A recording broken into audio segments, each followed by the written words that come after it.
हमको question given है कि हमारे पास दो दो चार्ज के पेयर, अगर Q1 और Q2 का पेयर बनाता हूँ, अगर Q1 और Q2 का पेयर बनाता हूँ तो इसके फोर्स और 1/r के साथ में जो एंगल बनता है वो बनता है θ1। और अगर मैं Q2 और Q3 का पेयर बनाता हूँ तो यहाँ पे जो एंगल बनता है वो बनता है Q2, θ2 बनता है। ठीक है, यहाँ पे θ2 एंगल बन रहा है और यहाँ पे एंगल कौन सा बन रहा है, θ1 एंगल बन रहा है। अगर हम इस स्लोप की बात करें तो सीधी सी बात है कि यहाँ पे जो स्लोप है ये हमें क्या चीज़ इंडिकेट कर रहा है, स्लोप होता है परपेंडिकुलर अपॉन बेस। परपेंडिकुलर जो है हमारे लिए परपेंडिकुलर फोर्स को डिनोट कर रहा है और बेस जो है वो डिनोट कर रहा है 1/r²। अब इसकी वैल्यू कहाँ से पता करें, हमें कुलाम लॉ से पता होता है कि फोर्स जो होता है वो डायरेक्टली प्रोपोर्शनल होता है Q1 और Q2 के, और इन्वर्सली प्रोपोर्शनल होता है 1r² के। लेकिन r² को 1/r² को मैं कुछ इस तरीके से लिख सकता हूँ। अब अगर मैं ये जैसे कि वापस से बता देता हूँ एक बार मैं, कुलाम Q1 और Q2 के प्रोडक्ट के डायरेक्टली प्रोपोर्शनल होता है और r² के इन्वर्सली प्रोपोर्शनल होता है। लेकिन हाँ, इस r² को हम कुछ इस तरीके से भी लिख सकते हैं कि 1/r²। अगर मैं इस तरीके से लिखता हूँ तो ये पूरा मल्टीप्लाई में हो जाता है 1/r², और इस 1/r² को उठा के हम यहाँ पे ले आ सकते हैं 1/r² अपॉन में हो गया, और ये प्रोपोर्शनल हो गया Q1 और Q2 के। अगर यहाँ से अगर देखें तो हमारे पास Q1 और Q2 जो है उसकी वैल्यू बताता है हमें F/1/r²।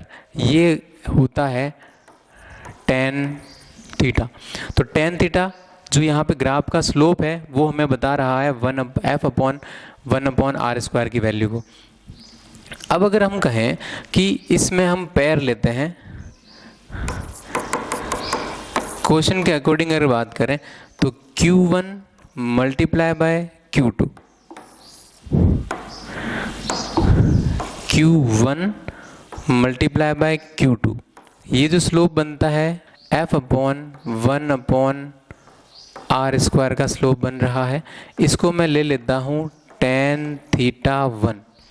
यहाँ पे दूसरा जो स्लोप बन रहा है वो बन रहा है Q2 और Q3 के बीच में। मतलब यहाँ से मैं इस वैल्यू को निकाल रहा हूँ। tan थीटा की जो वैल्यू हमारे पास आती है वो आती है Q1 और Q2 का प्रोडक्ट आता है।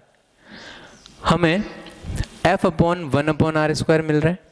एक तरफ हमारे पास परपेंडिकुलर है, मैंने कहा कि परपेंडिकुलर किसकी वैल्यू को शो कर रहा है, फोर्स की वैल्यू को शो कर रहा है, और जो बेस है वो किसकी वैल्यू को शो कर रहा है 1/r²। तो परपेंडिकुलर अपॉन बेस, तो ये किसका फॉर्मूला हो गया, tan का। मतलब ये जो tan है ये हमारे लिए किसका काम कर रहा है, स्लोप का काम कर रहा है। स्लोप ये θ1 के लिए स्लोप हमने ये बना दिया, और यहाँ पे फिर से हम बात करें 1/r², और ये जो स्लोप बन रहा है वो tan θ2 के लिए बन रहा है, सेकंड एंगल के लिए बना दिया। अगर यहाँ से ग्राफ से कंपेयर करें तो हमें पता चलेगा कि जो tan θ1 का जो स्लोप है वो ज़्यादा है एज़ कंपेयर टू tan θ2 के।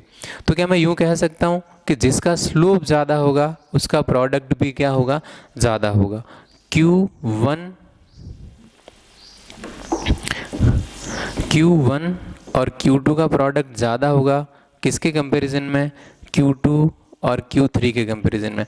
लेकिन हाँ, हमें पहले से ही बता दिया गया है कि Q2 जो है वो तो सबसे छोटा है, और हमें यहाँ से पता चला कि Q1 जो है वो किससे बड़ा आ रहा है, Q3 से बड़ा आ रहा है। तो फाइनल कंक्लूजन क्या निकला हमारा, जो सबसे बड़ी वैल्यू है वो कौन सी है, Q1, उससे छोटी वैल्यू कौन सी है, Q3, और सबसे छोटी वैल्यू कौन सी है, Q2।